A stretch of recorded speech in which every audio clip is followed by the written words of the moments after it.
Early Sunday morning, everything changed for 18-year-old Kimber Mills.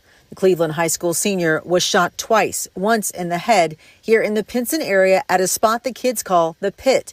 Today, it's a crime scene with Jefferson County deputies scouring the site. The kids had a bonfire. They were listening to music and being kids.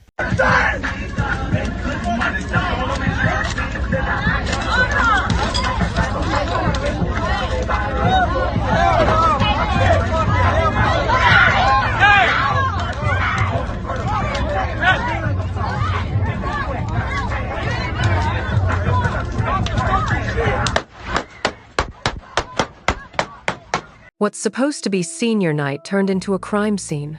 4 people shot, one 18-year-old girl with a bullet in her brain, and the shooter? A stranger who nobody even invited. Girl, this story is gonna have you heated. The fights that turned deadly. The red flags everyone missed. The unspoken words left unsaid until it was too late. The shadow behind the curtains unveiled as we shine the light on shadowed stories that need to be told. This is Shadowed Crimes TV. Join us daily as we break down domestic violence cases. Hit the subscribe button and be part of the conversation that breaks the silence. Let me tell you about Kimber Mills. Kimber was 18 years old, a senior at Cleveland High School in Alabama. And when I say this girl was the real deal, I mean it. She wasn't just getting by in school, she was excelling. Cheerleader, track runner, the type of student who had her whole future mapped out. She'd already picked her college, University of Alabama, and she knew exactly what she wanted to do with her life. She was going to be a nurse. Now, anybody who knew Kimber will tell you the same thing. She was kind, like genuinely kind. Not the fake type of nice people put on for show, the real type. You know the type of person who'll spot you lunch money when you're short? That was Kimber. The type to give you her last whatever if you needed it? That was Kimber. You having a bad day and need somebody to just listen? Kimber was right there. One of her classmates said, "You can just start up a conversation with her no matter what." It was always just a delight to talk to her. Another classmate put it like this: "She's the type of person to, if you run out of money and you don't have enough, she'll definitely give you money. If you don't have something, she'll give you something. She's the type of person too. If you're sad, she'll give you the love that you need. If you need a hug, she'll give you a hug." That's who Kimber Mills was. A good person. The kind of person who makes the world better just by being in it. She had just a few months left before graduation, before she'd walk across that stage and start the next chapter of her life. Everything was lined up. Everything was going right. But hey, life don't always go the way it's supposed to. So it's October 19th. It's senior night. And you know what that means for high school kids. They're celebrating. They're soaking up these last moments before real life hits. And in Jefferson County, Alabama, there's this spot the kids call the Pit. It's just a rural area, nothing fancy, but it's where teenagers go to hang out. It's their spot. That night, there's a bonfire going, music playing, friends talking and laughing. Just picture it, fire crackling, good vibes, everybody's having a good time. Kimber was there with one of her sisters, just enjoying herself like any other teenager would. Then somebody shows up who wasn't supposed to be there. His name is Steven Tyler Whitehead. He's 27 years old. Let me say that again, 27 years old at a party full of high school seniors. Now, Kimber and her friends had no idea who this man was. He wasn't invited. He wasn't part of their circle. He was just there. And according to Kimber's sister, this is where things start to go left. Steven sees one of Kimber's friends, and he's interested. He starts trying to get close to her, offering her drinks, trying to shoot his shot. But here's the thing, this girl already has a boyfriend. She's not interested. She's not giving him the time of day. Most people would take the hint and move on, right? But not Steven. A fight breaks out. Multiple people involved. Voices getting louder, tension rising. You can feel it, the energy shifting from fun to something else. Something dangerous. And then, just after midnight, everything explodes.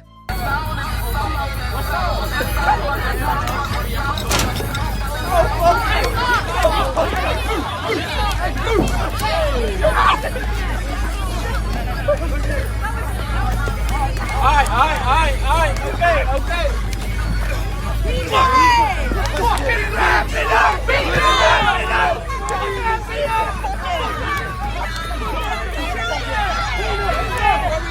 Beat that ass, Nick! Beat that ass, Nick! Beat that ass, Nick!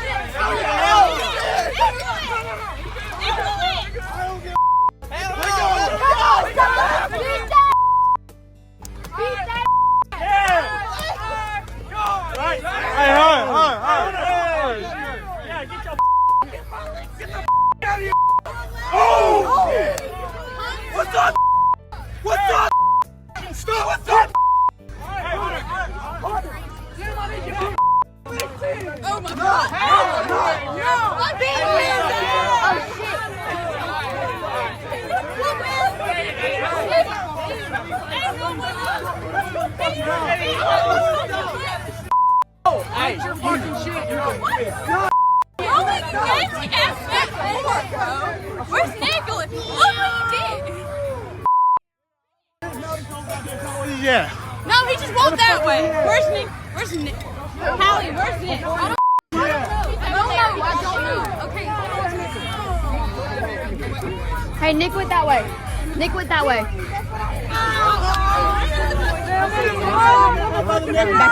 Hallie. Go on, Kelly. Hey, got a statement to make. Where's those? Okay. I will kill you. It's that simple. I didn't touch you. I will hurt you. Got me. You're going to get knocked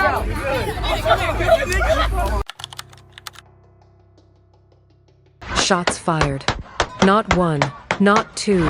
Multiple shots ringing out into the night.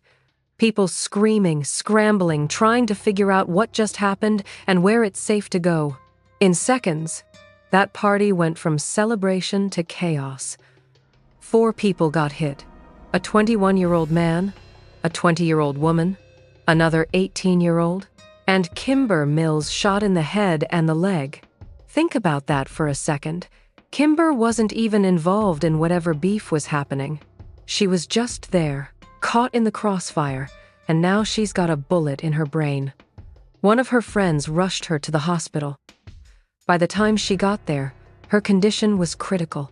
I'm talking life or death. The other 3 victims, they were injured too, but doctors said they'd recover. They'd make it through this. But Kimber? The damage was too severe.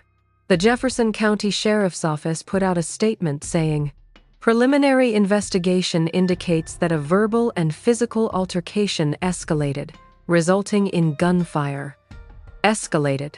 That's the word they used. But let's be real, there's a difference between a fight and pulling out a gun and shooting 4 people. There's levels to this, and Steven Whitehead took it to a level that can't be undone. When deputies got to the pit, it was a crime scene. Shell casings, blood, chaos. They started piecing together what happened, talking to witnesses, gathering evidence, and it didn't take long for them to zero in on Steven Whitehead as the shooter. The investigation moved fast because there were witnesses everywhere. People saw what happened. They knew who pulled the trigger. This wasn't some mystery case where detectives had to dig for months to find answers. The answers were right there. Meanwhile, Kimber was at UAB hospital fighting for her life. Her family rushed to be by her side, praying for a miracle, hoping somehow she'd pull through. But the doctors? They weren't hopeful.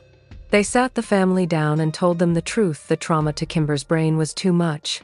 Her sister Ashley told reporters she has too much trauma to her brain. She is breathing on her own with an assisted breathing machine. There is no surgery that would give her a life worth living. Read that again. No surgery that would give her a life worth living. Ashley went on to say, "We've opted to just let her body do what it needs to do. We do have her on a DNR because we don't want to hurt her anymore, trying to bring her back. We've already got it set up for her to be an organ donor because that's what she wanted. As soon as her brain is done swelling to its max point, it will eventually cause brain death. That's when they will declare her deceased and then do her honor walk and organ donation." Can you imagine having to make that decision? Your baby sister, 18 years old, about to graduate, about to start her life, and you've got to decide to let her go. Not because you want to, but because keeping her here would only cause more pain. Kimber's family knew she wouldn't want to live like that, so they made the hardest choice a family can make. A heartbreaking story out of Blount County tonight. A teenager only given days to live after she was shot during a party in Jefferson County. 18-year-old Kimber Mills, you see her here. Her family telling us they are, quote, waiting on her body to do what it needs to do. Her sister says Mills will be an organ donor, and Mills is one of 4 people shot at a party over the weekend. Police have made an arrest in this shooting. This is Steven Whitehead. He's in jail tonight. His charges are pending. Now, Mills' family and the small community of Cleveland in Blount County struggling to understand why this tragedy happened. Tonight, a vigil on the football field at Cleveland High School where hundreds gather to honor the 18-year-old. Your reporter James Giles shows us how the community is holding on to faith as they prepare to say goodbye. The lights on the Cleveland High School football field didn't shine on a game on Monday night. It shined on grief. Grief from the community as it awaits the fate of 18-year-old Kimber Mills.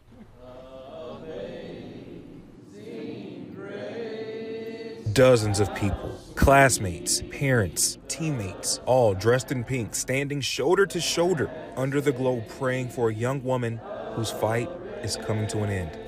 She wanted to do things that I wanted to do that I wasn't able to, like be a nurse, help people, and that's exactly what she was trying to do that night, was just help.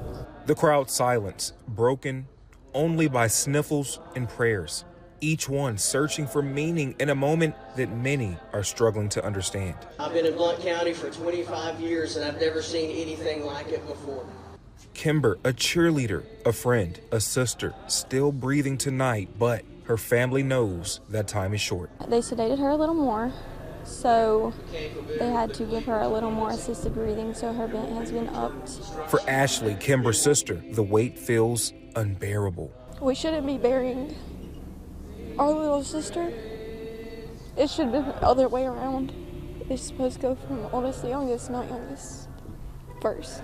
27-year-old Steven Tyler Whitehead has been charged in the shooting. The Jefferson County Sheriff's Office says a fight broke out between a group of teens and young adults before gunfire erupted at the party in a wooded area along Highway 75 North in Pinson. He was trying to hit on a girl there and give her things that she didn't want. We hope that he gets what he deserves.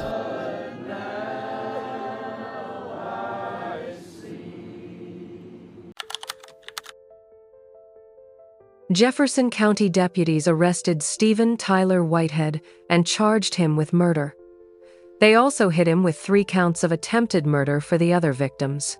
He was taken into custody and held without bond, sitting in jail while Kimber was in the hospital losing her battle.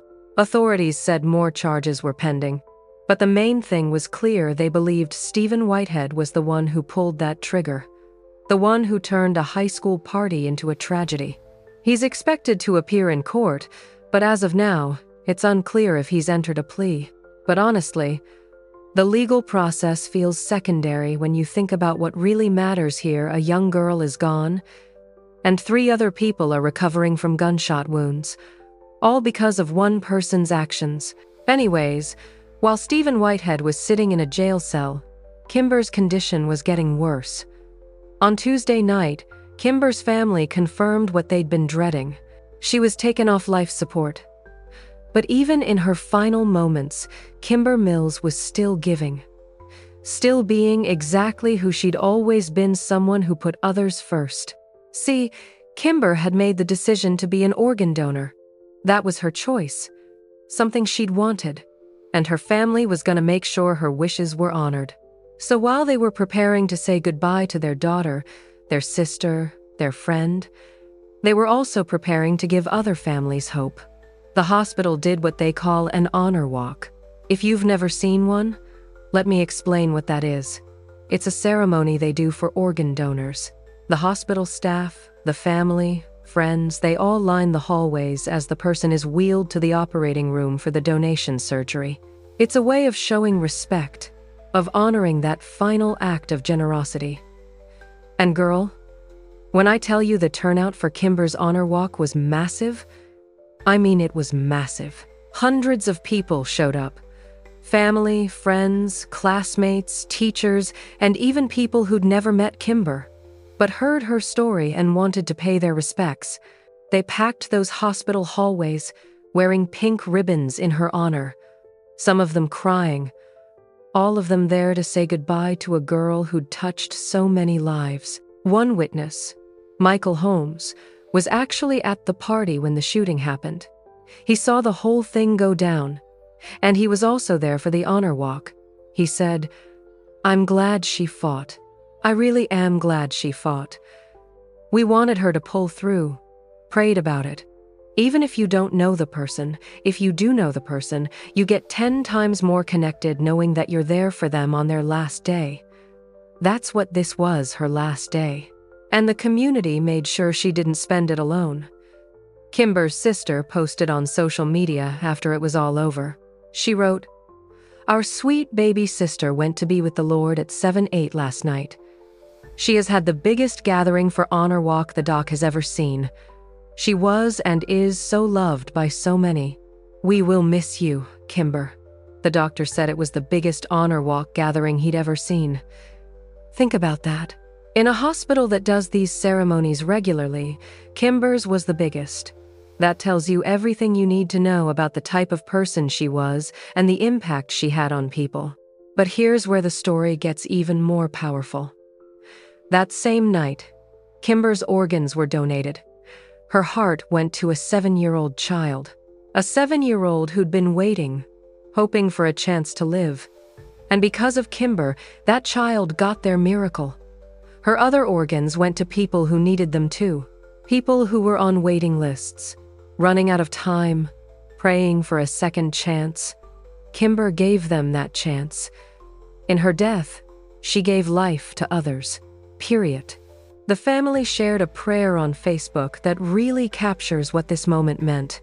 It said, "Dear Heavenly Father, we gather in a profound moment of sorrow and shock, standing together to mourn the bright, beautiful life of Kimber Mills, which was tragically and senselessly taken.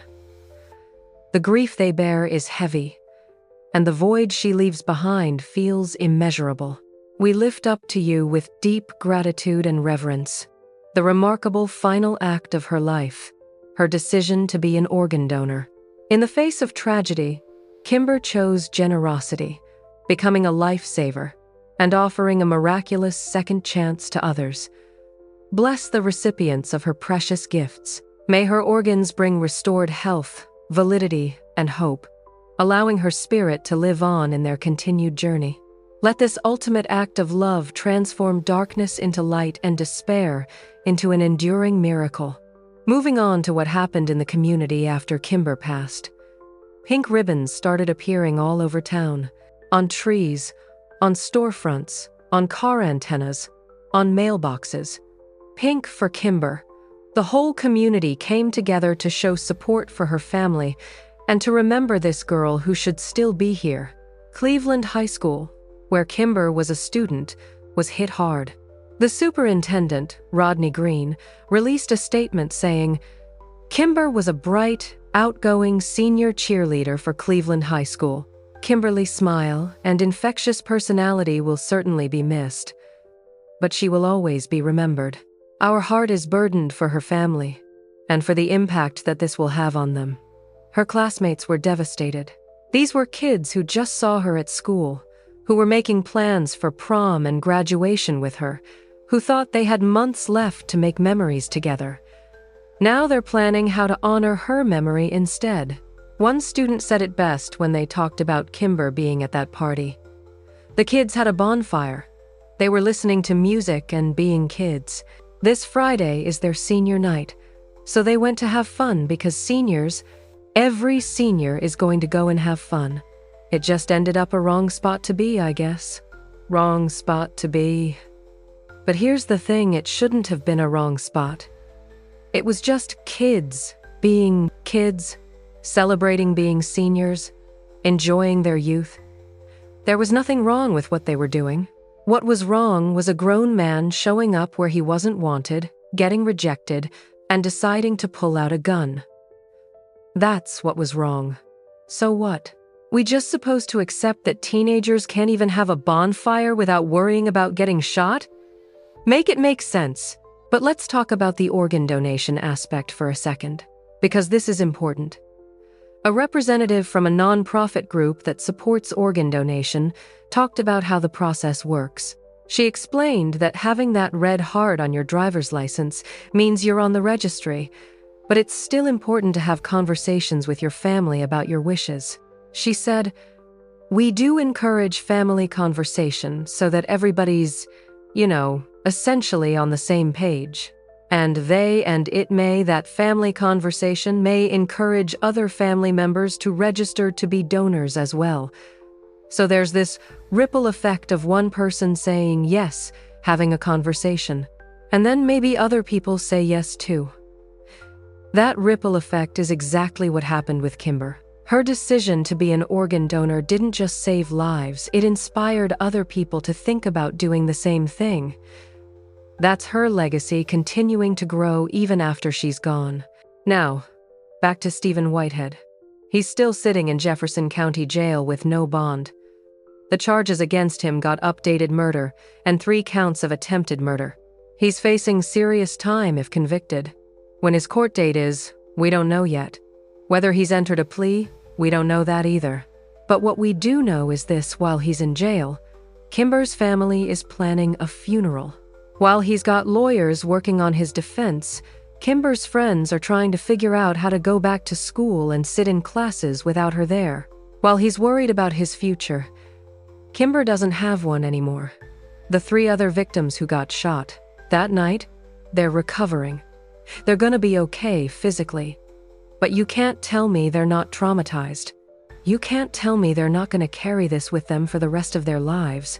Every time they hear a loud noise, every time they're in a crowd, they're probably gonna think about that night at the pit when everything went wrong. And for what? Because some dude couldn't handle rejection? Because his ego got bruised and he decided everybody at that party had to pay for it? Like, I said what I said, this whole situation is senseless. There's no other word for it. Senseless. Let me tell you something.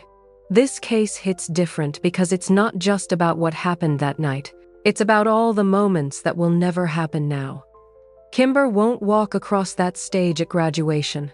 She won't move into her dorm room at the University of Alabama.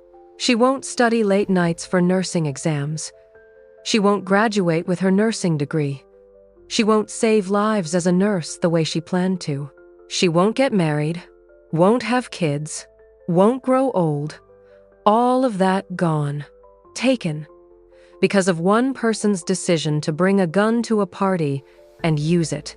Her family is left with memories and what-ifs.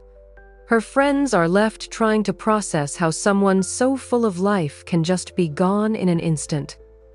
Her community is left mourning a loss that didn't have to happen. But hey, even in all this darkness, there's something we can't ignore. Kimber's final act was one of pure generosity. She gave life when hers was being taken away. That 7-year-old child who got her heart? That child gets to live now, gets to grow up, go to school, have experiences, make memories. All because Kimber made the choice to be an organ donor. The other people who received her organs get a second chance too. Families who were losing hope got their prayers answered. That's not nothing. That's everything. And the way the community showed up for her? Hundreds of people lining those hospital halls for her honor walk. Pink ribbons all over town. Vigils, prayers. People who never even met Kimber felt compelled to honor her because her story touched them. That says something about who she was and the impact one person can have. The thing about cases like this is they make you think about what really matters. Kimber wasn't famous. She wasn't rich. She wasn't trying to be an influencer or go viral. She was just a regular teenage girl being kind to people, working hard in school, and planning her future. That's it. And somehow, that was enough to make her unforgettable. Now, I know some of y'all might be sitting there thinking about your own lives. Maybe you got kids. Maybe you got little sisters or brothers. Maybe you thinking about your friends. And this story probably got you feeling some type of way because it could have been any of us. Could have been your daughter at that bonfire. Could have been your sister caught in that crossfire. Could have been your friend fighting for their life in that hospital bed. That's the reality we living in. You can do everything right, stay in school, stay out of trouble, surround yourself with good people and still end up in the wrong place at the wrong time because somebody else made a choice that affected your whole life. So what's the lesson here? I don't know if there's one clear lesson, but if we're looking for something to take away from this, maybe it's this. Tell the people you love that you love them. Don't wait. Don't assume there's always going to be a tomorrow. Kimber's family thought they had months left with her. They thought they'd be taking senior pictures and going to graduation and helping her pack for college. They didn't know that night at the pit would be the last time they'd see her alive.